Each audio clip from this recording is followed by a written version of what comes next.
Moyo wa kanisa, mwongozo wa kujifunza Biblia.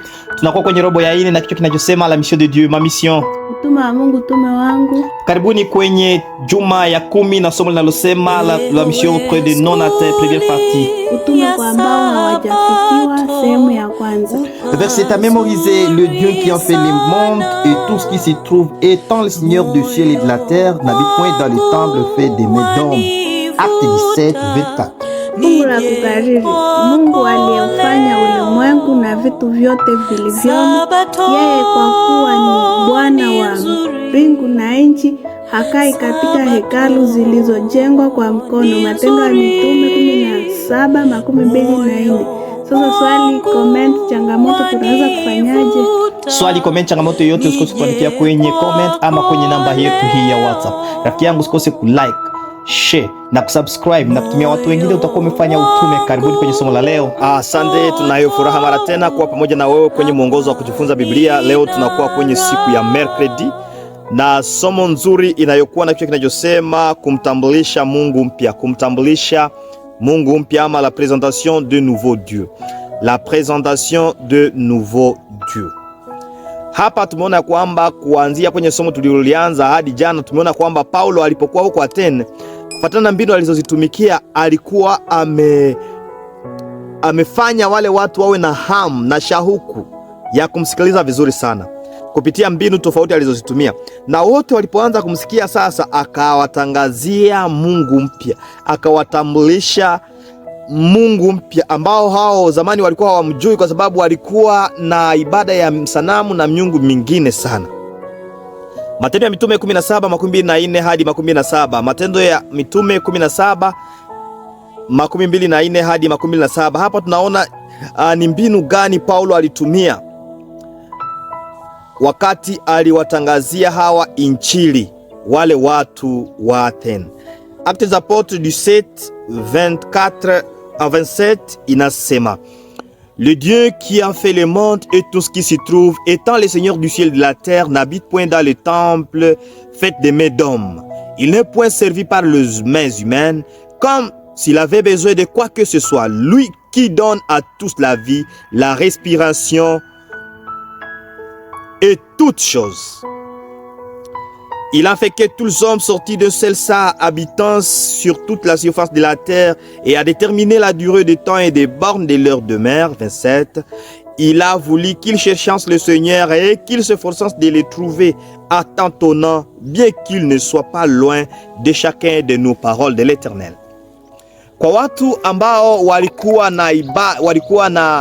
na hamu ya kumjua Mungu kiasi ya kwamba hata walikuwa wamejengea Mungu ambao walikuwa hawamjui, ilikuwa ni kitu kizuri sana tena sana kusikia mambo kama na yale ambayo Paulo aliwazungumzia wao, kwa sababu walikuwa wanatafuta mambo ya kiroho sana.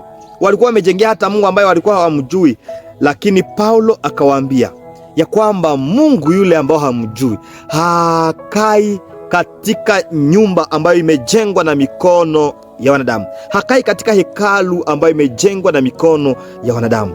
Yeye siye kwamba watu wanamtumikia ama wanamshughulikia, ni yeye ndiye anashughulikia watu na kujibia kwa mahitaji ya watu. Kumbuka kwamba watu wa Athene wao walikuwa wanatengeneza miungu, walikuwa wanashughulikia ile miungu yao, lakini akawatangazia Mungu mpya ambao walikuwa hawamjui, na akaonyesha uzuri wake na umuhimu wake, ya kwamba yeye anashughulikia wana wake na anajibia kwa mahitaji ya wana wake. Ilikuwa ni kitu kizuri sana. Unaposoma kisa hiki kwenye kitabu hiki cha Matendo ya Mitume, inaonekana kwamba mwandishi Luka alifupisha tu hotuba ya Paulo, kwa sababu inaonekana kwamba ilikuwa ndefu pale Areopago, lakini inaweza kufupishwa kwa maneno haya matano. Kwanza, Paul avait d'abord complimenté leur conscience spirituelle et leur sincérité. Aliwapongeza kwa jinsi gani walikuwa wanataka kwanza mambo ya kiroho. Pili, ensuite il montra qu'il avait étudié leur croyance et qu'il y avait trouvé certaines choses qu'il respectait. Akaonyesha jinsi gani kwanza hata alijifunza imani yao na akaona mambo ambayo yeye pia kwanza aliyaheshimu. Tatu, il leur rappela ensuite d'une chose particulière qu'il avait découverte dans son étude de leur religion et qu'il avait admis de ne pas comprendre. Akaonyesha hata kile kitu ambacho wakati alipokuwa akijifunza aliona kwamba kuna kitu ambacho wao pia hawakielewi. Wanasema kwamba wameandika hata wamejengea hata Mungu asiyemjua. Akawaonyesha kwamba yale yalimvutia pia. Après cela, il partagea l'aspect de Dieu dont ils savaient qu'ils avaient désespérément besoin, qui est le fait que Dieu existe et qu'il les aime et n'est pas loin d'eux. Akaonyesha sasa ule Mungu msiyemjua, mimi namjua. Na sio kwamba yanakuwa mbali na ninyi, anawapenda sana ninyi watu wa Athènes. C'est qu'à à la fin de ce discours, Paul décida de les avertir de ce que signifie le fait de rejeter la connaissance de ce Dieu qu'ils ne connaissaient pas encore. Et Paul les avait amenés aussi loin qu'ils le pouvaient en se basant sur ce qu'ils savaient de leur croyance. S'ils pouvaient les amener aussi loin, ils faisaient de bons progrès.